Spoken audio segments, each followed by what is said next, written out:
sweet like a buttercup. You're a Barbie doll. Show them all what I'm made of. Strut down the hall. Won't stop till I get enough. We're diving into some heavy stuff today with these wildfires, raging across Los Angeles. You shared an article with me from ABC News, and wow, it's a lot to process. The article, Palisades Fire Spreads to Upscale Mandeville Canyon After Wind Change. Yeah. Paints a pretty grim picture of what's happening right now. Yeah, it's really important to understand the scale of this disaster, right from the start. This isn't just like, a few brush fires here and there. Right. We're talking about a major event with devastating consequences. The Palisades Fire in particular is being called the most destructive in LA's history. And the human impact is just heartbreaking. The article mentions 16 confirmed deaths already, and they're saying that number is expected to rise. Oh, yeah. Plus, there are stories like that of Rory Sykes, a 32-year-old Australian man who tragically died when the water supply to his property ran dry. It just really brings home the personal cost of these fires.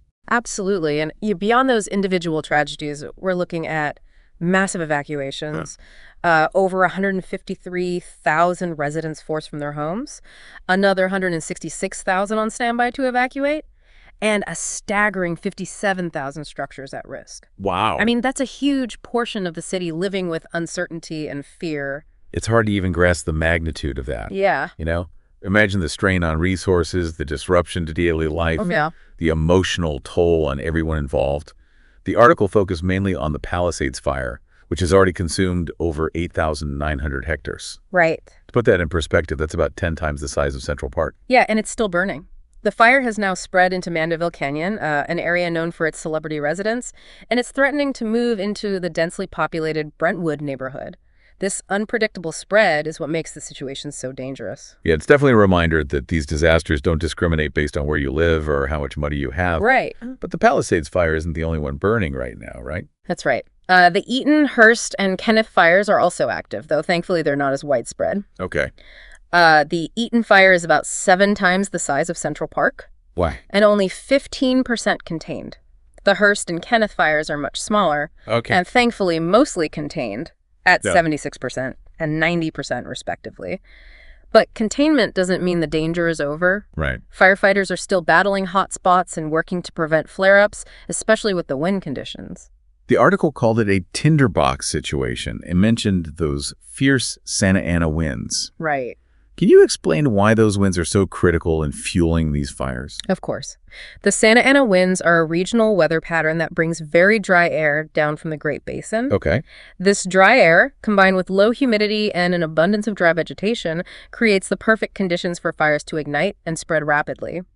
The wind gusts can reach up to 80 kilometers per hour, essentially fanning the flames and making it extremely difficult for firefighters to contain them. It sounds like nature is really putting LA to the test right now.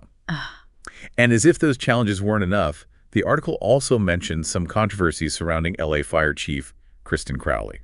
Yes, Crowley has publicly criticized the city, blaming funding cuts for what she says are water pressure issues that hampered their initial response to the Palisades Fire. This has sparked debate about whether resources are adequate and if there was, sufficient preparedness for an event of this scale. So essentially, in the middle of this massive crisis, there's a conflict brewing between the fire chief and the city administration. There's definitely tension. Some see Crowley's comments as a leader taking responsibility and advocating for the resources her department needs. Right. Others view it as deflecting blame during a critical moment. There were even rumors of Crowley's dismissal. Yoli. But both the Firefighters Union and Mayor Karen Bass have denied this, attempting to downplay any conflict. It's a complicated situation, and it raises important questions about leadership and accountability during a crisis. On one hand, you want leaders to be focused on tackling the immediate problem. But on the other, shouldn't they also be addressing potential systemic issues that might have contributed to the severity of this situation? It's a delicate balance. And in a city facing a disaster of this magnitude, clear communication and a unified approach are absolutely crucial. It's easy to get caught up in the immediate drama of these fires. Right. But it's important to remember this isn't just a one-time event. You're right. It feels like we're hearing about these devastating wildfires in California more and more often. Yeah. Is this just bad luck, or is there something bigger going on here? Well, the article does mention that experts were warning about the region being a tinderbox even before these fires broke out. This suggests there are underlying factors that, make these events more likely. So we're talking about things like climate change and, how we manage our forests. Exactly. Climate change is a key factor here. It's leading to hotter, drier conditions across California, which creates the perfect environment for wildfires to ignite and spread. Yeah. Think of it like this. You've got a pile of dry leaves. Okay. And then someone comes along with a hairdryer. Right. That's essentially what climate change is doing. It's making the entire state more vulnerable to these kinds of disasters. Yeah. That's a pretty sobering thought. It is. And when you add in how we manage our wildland areas, the risk multiplies. Right. Things like fire suppression policies, development encroaching into forests, and even the types of trees we plant can all contribute to the problem. So it's not just about bad luck. It's about how we're interacting with the environment. Precisely. And the good news is that understanding these factors can help us find solutions. Right. We can't control the weather, Right. but we can be smarter about how we manage our forests, build our communities, and adapt to a changing climate. So what can we do? I mean, is there anything ordinary people can do to help in a situation like this, or is it all up to the experts and policymakers? There's absolutely a role for everyone to play. Okay. First and foremost, if you're in an area at risk of wildfires, be prepared. Okay. Have an evacuation plan, create a defensible space around your home, and stay informed about fire conditions. That makes sense, being proactive and taking personal responsibility. And beyond that, you can get involved in community efforts to reduce wildfire risk. Okay. Support organizations working on forest management and fire prevention, advocate for policies that address climate change, and even just talk to your friends and family about these issues. Spreading awareness and getting people engaged. I like that. Remember, this isn't just about putting out fires, it's about creating a more resilient future. This conversation has really highlighted how interconnected everything is. The weather, the environment, our choices, and the consequences we face. Absolutely. And while we've focused on the LA wildfires today, it's important to recognize that these challenges are playing out in different ways all over the world. Right. We're all in this together, and it's up to each of us to do our part. As we've been discussing these fires and their, underlying causes, Right. I keep thinking back to the controversy surrounding Fire Chief Crowley's comments about the city's response. It certainly raised some eyebrows. Yeah. Her criticism of the funding cuts and the alleged water pressure issues during the initial firefight. Right. It sparked a lot of debate. Some might say it's not the time to point fingers when people are losing their homes and lives. Right. But others might argue that it's crucial to identify any systemic problems that could have hampered the response effort. Yeah, that's the heart of the issue. Yeah. It's a difficult balance between addressing the immediate crisis and acknowledging potential shortcomings that need to be addressed for the future. Right. It's important to remember that we're often judging these decisions with the benefit of hindsight. That's true.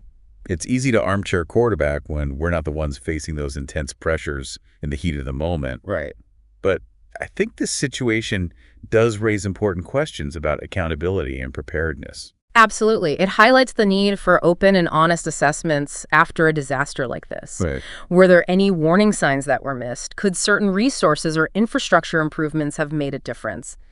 These are the kinds of questions that need to be asked, not to assign blame, Right. but to learn and improve for the future. It's about making sure we're doing everything we can to prevent this level of devastation from happening again. Exactly, and that involves multiple layers. Investing in firefighting resources and technology, implementing smarter land management practices, and taking steps to mitigate the effects of climate change. So it's not just about reacting to these events, it's about proactively working to minimize the risks. Precisely, and that requires a collective effort from individuals, communities, and governments. Right. We all have a role to play in building a more resilient future. Well, I think we've covered a lot of ground in this deep dive today. Yeah. We've gone from the immediate impact of these devastating fires to the broader issues of climate change, forest management, leadership, and the importance of preparedness. It's been a sobering look at the challenges we face, but also a reminder of our capacity for resilience and innovation.